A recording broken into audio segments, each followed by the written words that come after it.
The budget padding saga rocking Nigeria's House of Representatives is refusing to die down. The man in the center of the whole storm, Abdul Mumin Jibrin, has now taken his case to the various anti-corruption agencies in the country, petitioning them to open investigation over his allegations against some of the principal officers of the House, including the Speaker, Yakubu Dogara. The ruling All Progressives Congress has even had to step into the matter, asking Honorable Jibrin to cease fire for now. Some members of the House are already calling on the Speaker to resign over the issue. The Speaker himself has also spoken for the first time over this matter. He told State House correspondents after holding a closed-door meeting with President Buhari that he would not resign and that even if the budget was padded, padding itself is not a crime. I'm now being joined by a former member of that house, Honorable Bimbo Daramola, even though they say once a lawmaker, always a lawmaker. So you're an honorable. Wouldn't be right to call you a former lawmaker.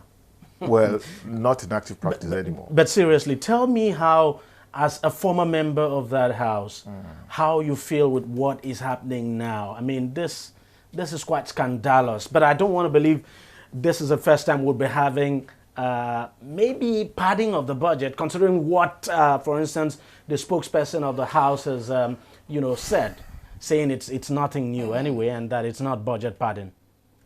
Well, it's not a very good time for the Parliament.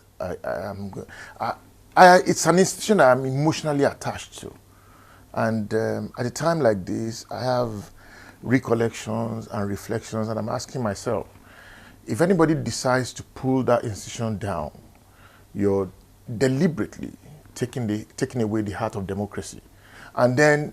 Do you think this is a case of someone trying to pull that institution down? Because again, all the flax that the parliament gets is going to get worse.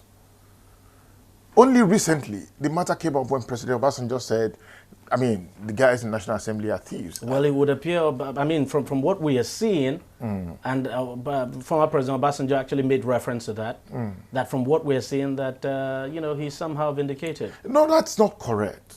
What I will expect people to do is for a minute to backtrack a little bit and then begin to isolate the issues. Number one, before we begin to talk about personalities and what anybody could have done or shouldn't, have done in the circumstance, what I would have expected was that, what is systemic about this? If you don't get the system right, you most likely would have people, you most likely could have the system so vulnerable in a situation that people may take advantage, if possible, or overstretch their capacities and whatever it is. What do I mean? If we didn't have a system that allows us to do that, maybe a chairman of appropriation may not be in a position to even in the first place to pretend over that huge sum of money. Say what you will, after the presiding officers, the two of them, and the principal officers, the next most important committee of the House is that of appropriation. Absolutely. And that is one position that I would expect that, apart from every other qualification that anybody holding that position would have, would be one, you must have some level of moral rectitude. You must be somebody who could, in the face of the worst of times, adversity, shots at you, people taking big shots at you, you must be able to calm yourself down. Are you suggesting the man who held that position was not qualified? Or No. Should not have been given the position? In the first place, for him to have been voted into the House makes him qualified. That's number one. So, and then I believe that Jibrin he's got a PhD, for instance. But there must be some level of temperament and comportment that must go. There are 96, I understand, there are 96 positions now, chairmanships of the House and all of that. And I will expect that everybody will be able to connect the dots to realize that the budget, for instance, is not just under law, because it's a financial bill and then it goes on. When it's passed, it becomes a law. I will expect that everybody knows that the budget will trigger off a whole lot of sensation if you badly manage. No, but this is I would say this is about the first time the budget will be triggering such a huge sensation, if you like, if you want to describe it as a sensation. This is actually the first time since 1999. No, not exactly. Under President Ambassador. No, I'm talking about padding of the budget. Now, when people say padding of budget, I really would like, and this is not euphemistic. I really would like people to define what padding is. Padding is an English word. It is not parliamentary. Well, it is not. We're not talking about parliamentary language here. Yes, we're talking about an action that took place, something that actually happened. Okay, I would rather you define what padding is for me, and then I was in that house for 4 years. Exactly. And I was also deputy chairman of a committee and member of 5 others. So I'm trying to put for you, what happened was not padding at all. I think it was a situation, it was a case of, and I'm not standing from both sides of the mouth here. I am asking myself, okay, we have instances where what I saw on Facebook, somebody listed principal officers and then presiding officers as getting XYZ, right? And then another group, transparency, transparency group, now says, okay, fine, we do not agree with Jibril, but we will demand investigation, and I'm too sure investigation would open up a whole lot of things. Can I ask you this? Please go ahead. Let's face it. Okay. This whole idea of constituency project. Yes. Is it necessary in the first place? It is very necessary. No, because the reason I'm asking is you have a budget for the entire country. Yes. And the entire country is like, it's one constituency. Absolutely. And the budget itself is supposed to take care of the entire country. So why should a principal officer, for instance, say the Speaker of the House of Representatives, for instance, get a special attention that, that certain areas that he thinks from his own constituency needs to be given special attention at the disregard now of other constituencies? To the president, Nigeria is a constituency. Exactly. Right. To the Senate president, Nigeria is his constituency. To the Speaker, Nigeria is his constituency. Okay. Even though he emerged from Tafawa Balewa and Bogoro. Exactly. But to an ordinary member, yes, by reason of oversight functions and all of that, and representation, he is first and foremost a federal parliamentarian. Because I've looked at the Constitution as a whole, I have not seen any part of the Constitution that says, you have to make certain provisions for constituency projects for members of the House of Representatives, not to talk about the Speaker. DEJI, the first thing first is that the job at the parliament is that of representation. Exactly. Don't water it down. No, I'm not. Wait. I'm just, let me say something to you. Somebody, for instance, comes out of Anambra that is heavily besotted by erosion. Exactly. Or somebody from Yobe, for instance, who has to deal with desertification. And you have a ministry that is responsible for that. A federal ministry. Yes. Exactly. But tell you what, who can best speak about an area than a man who directly emerges, who was voted to go to Abuja to talk about You are absolutely right. Why not speak and defend and let a budget now, let the budget, you go to the ministry responsible, let a budget be prepared that takes care of that area, and not a situation where you now begin to, basically allocate figures to yourself. I am not... Because it would appear that's what we've seen, allocation of figures, whether or not you like it. Now, as if the parliament, is usurping, if you like, the responsibility of the executive. Can I give you an example? Yeah. Very well. I was deputy chairman of the House Committee on MDGs. And then a whole lot of other ministries and departments and agencies had to approach MDG funds to access some level of development outside of their core functions. And this particular budget year, Adesina came before us wanting to buy mobile phones for farmers. And I said, no, I don't believe in it. This money could go into some agri extension projects. But for some reason, the executive carried the day. How many farmers in Lagos still have their mobile phones today? So the parliamentarian and the parliament should speak to that. Listen, there must be the devil is in the details.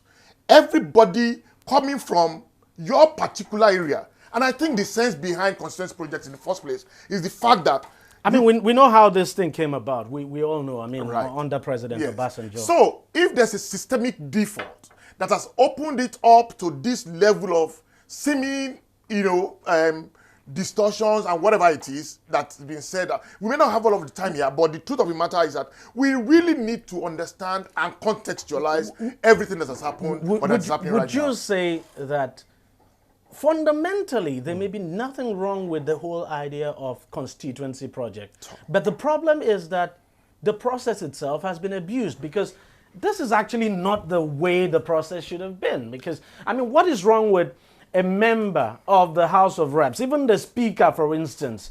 If you have a problem of erosion in your area as a Speaker, you go to, go to the Ministry of Environment, for instance, and try to make a case for yourself, so that certain amount is allocated to that, and not just you sitting down and allocating to yourself. It doesn't work like that.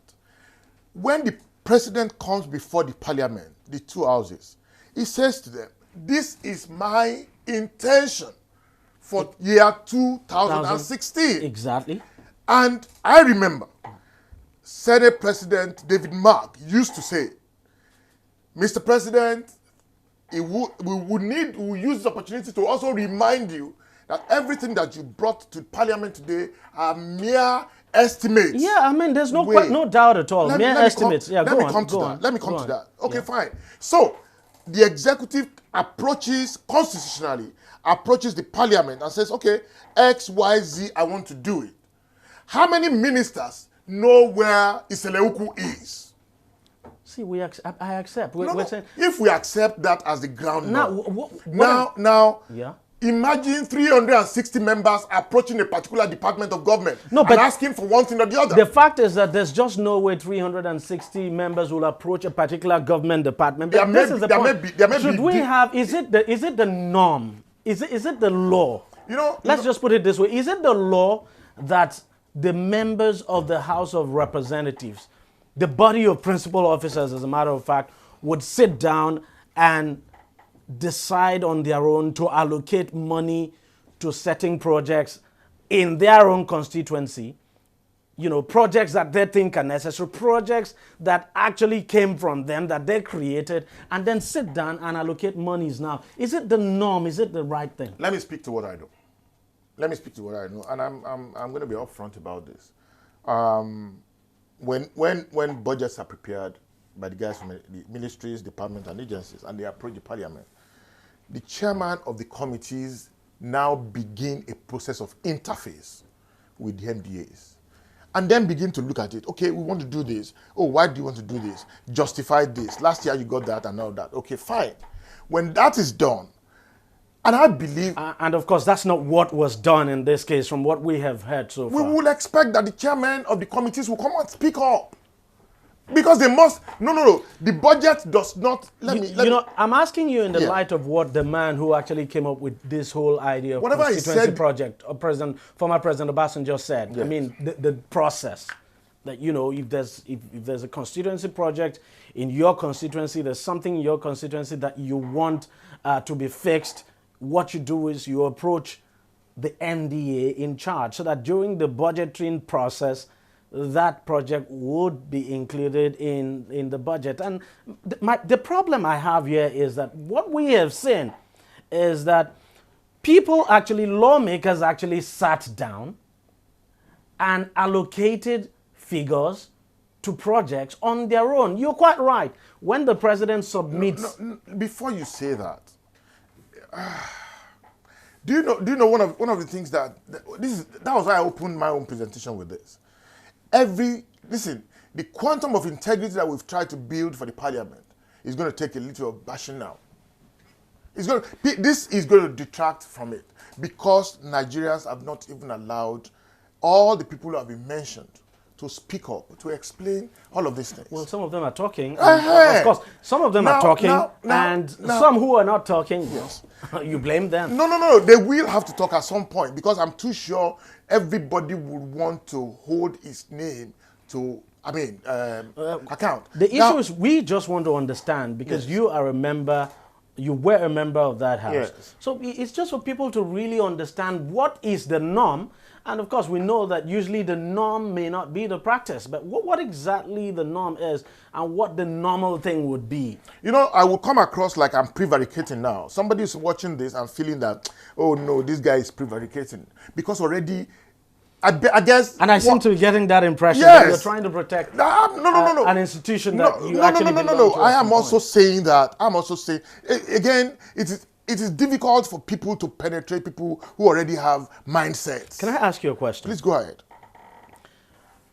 As a member of the House of Representatives back then, Yes.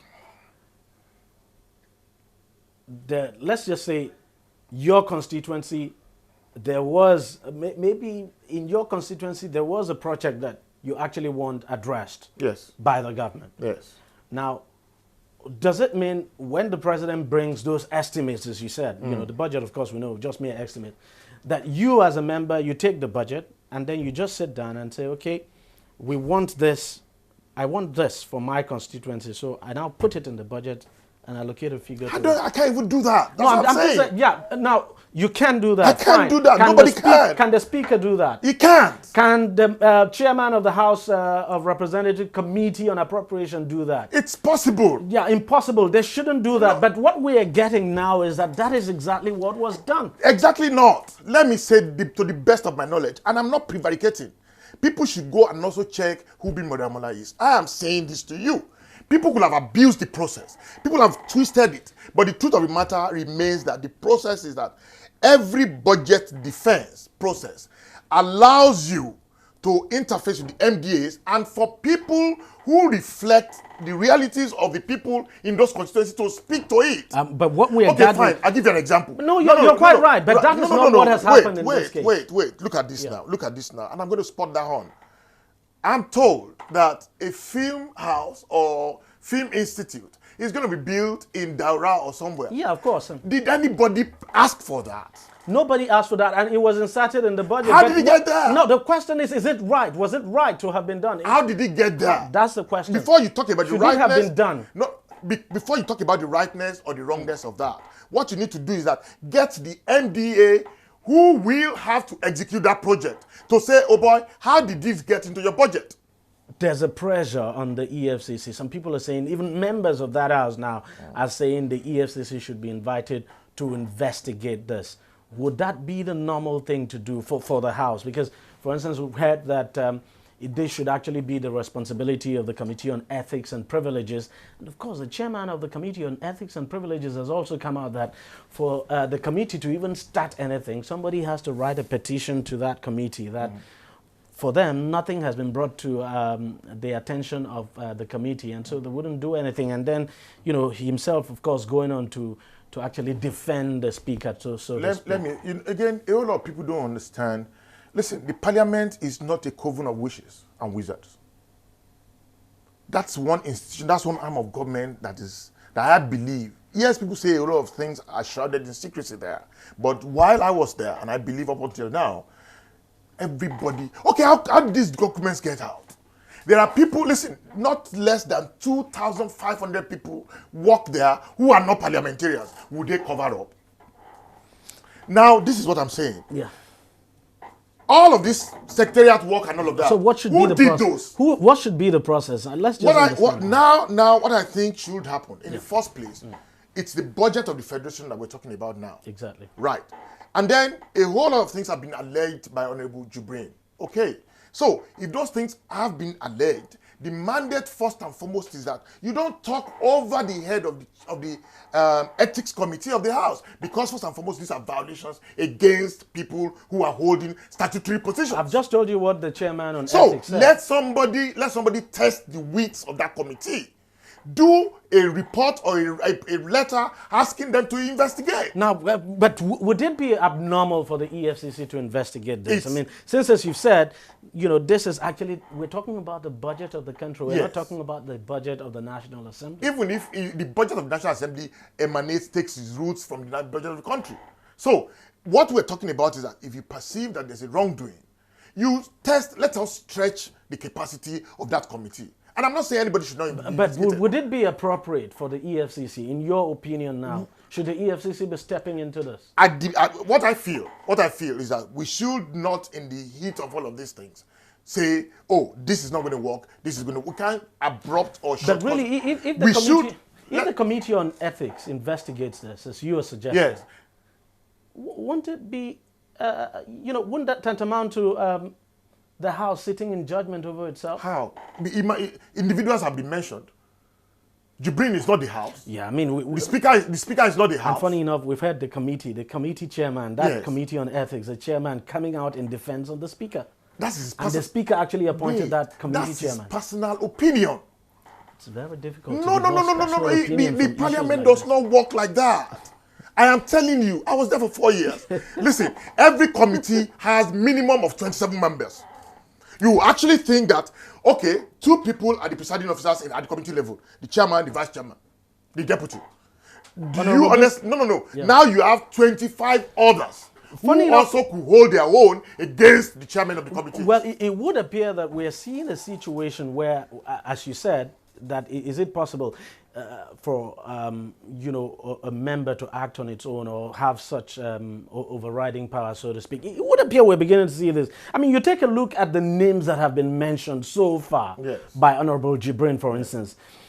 Surprisingly, the name of the majority leader has not been mentioned. So, giving the impression, I mean, this might sound naive, but it gives the impression that, even in that leadership setup, that the majority leader is still, still not in the center of the scheme of things. Because it's actually quite surprising that you would mention, that Honorable Jibrin would mention all these names and not mention the name of the majority leader. And people are saying, look, it clearly shows there must be some kind of division in that house. That maybe the wounds from, the election, that wound is still not healed up. People have given this a lot of interpretations, and you would expect that to happen. But I also know too where, amongst the documents that I see flying around, I also saw the list of all the guys in leadership. I saw that. Of course, not all the guys were mentioned by the accuser. No. Let's start by this. The guy listed names and positions and put figures across those names. Let's take it, let's address one fact. Everything that Honorable Jibrin has said cannot be the gospel. It can't be gospel. Right. No, of course, nobody's saying that is gospel anyway. It's his words against theirs. Have they been given an opportunity to speak to these things? Of course, they're speaking. Okay, so let them speak, and then in the process of speaking, I mean, in this case, most of the speaking from the other side have come from the spokesperson of the House. Don't you think the members who stand accused should be speaking for themselves rather than use the spokesperson of the House to speak for them? Now again, by my understanding, the way a speaker will speak or address this issue would naturally be different from the way every other person will do it. This is the head of that institution. And so he has that sacred duty and mandate to take a long distance shot of every action he takes. Well, the reason I asked you that is just because some members have actually come out and said, look, the spokesperson of the House, that's the chairman on information and publicity, should stop speaking on this and let those who have been accused speak for themselves. Now, again, let me say this to you. Everything that we're talking about now happened within the context of the House. Anyway. And that House is in the line of fire right now. Honorable Bimbo Daramala, thank you very much for coming on the program. We just wait and see how this pans out. But of course, Nigerians are actually not happy, and this is it's not a good commentary for Nigeria, especially for the House of Representatives. My suggestion would have been that everything that is hidden will come out. Let everyone have his day at the investigation table. And I expect that in due course, we're talking about documents here. Then people can speak to those documents. Exactly, but I don't want people to go to town to begin to malign an institution that gave us all of what we got from democracy. Unfortunately, Nigerians, the majority of Nigerians, I will tell you, do not trust that institution. Now, just before we go, one more thing on this whole budget padding saga. As you know, the man in the center of the saga, Abdul Mumin Jibrin, has approached all the anti-corruption agencies in the country to investigate the matter and possibly prosecute the alleged culprits. But central to this whole issue is whether anything illegal was done. Take a listen to what Honorable Jibrin had to say about this in a recent interview he granted Channels Television. There's been a lot of insertions in the 2016 budget from the angle of the National Assembly, even though the law allows it. So the question is, if Honorable Jibrin says the law allows budget padding or insertion, then it means he is wasting our time and he's, with all his revelations, it's just as simple as that. What then does he expect the EFCC and the ICPC to investigate? Nothing. Because the law allows it. Take a listen to something else he said. Personally, I believe that the insertions were too much. And it's also very important that the Constitution gave us the power to appropriate. Gave us the power to insert. But the intention of the Constitution is not for you to do senseless insertions. Now, if this whole thing is about his personal feeling, then there is no case here, because how he feels is not the way Speaker Yakubu Dogara or the other 358 members in the House would feel. And by the way, if the intention of the Constitution is for you not to do senseless insertions, the question is, who defines what is senseless insertions? And does that Constitution provide any penalty for the so-called senseless insertions? I just hope this whole thing is not just a storm in a teacup. I'm beginning to get that feeling that it is. We just have to wait and see. Well, that's it on the program. If you want to watch it again, it's simple. All you just need to do is go to our website, tv360nigeria.com. You'll find this video and lots more there. And you can also watch us on YouTube by subscribing to our YouTube channel. That's youtube.com/TV360 Nigeria. Do subscribe now to get the latest videos and updates. You can join us on Google Plus at TV360 Nigeria, or just like us on Facebook. The address is facebook.com/TV360 Online. You can also follow us on Twitter. Our handle is @TV360 Online. So thank you very much for watching. We'll see you again next week.